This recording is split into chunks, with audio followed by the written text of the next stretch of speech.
Pois a verdade é que é especial, porque sen eles pois foron os primeiros pasos que deronse no fútbol en Galicia, xente que moitos deles traballaban de maneira desinteresada por nenos, por rapaces, pois por equipos, xente como eu, pois seguramente non aquí, pero por exemplo na delegación de Vigo entrenaron moito algún deses entrenadores, non? Xente que xa non é solamente o que ten que ver co fútbol, senón tamén cos valores, non?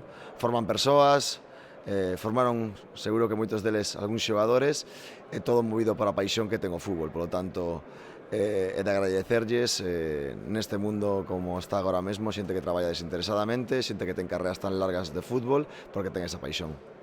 Bueno, primeiro, sempre son bonitos estes actos, non? Porque aparte, estuvemos con xente que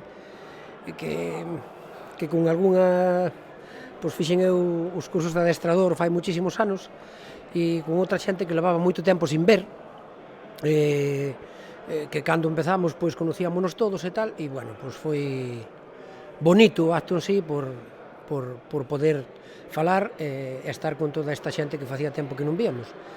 E aparte, bueno, pois sempre é bonito, non? Que a un lle reconozcan e está moi ben o acto, sí.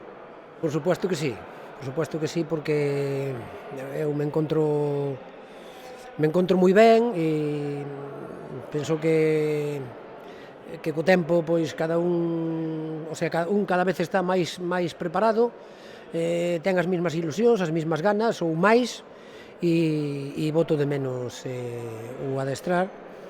Esperemos que por culpa desta pandemia, destes problemas todos que houbo, pois posiblemente non estemos no verde e eu penso que pronto volveremos outra vez a traballar, que é o que nos gusta de fútbol, levámolo na médula, na sangre, non?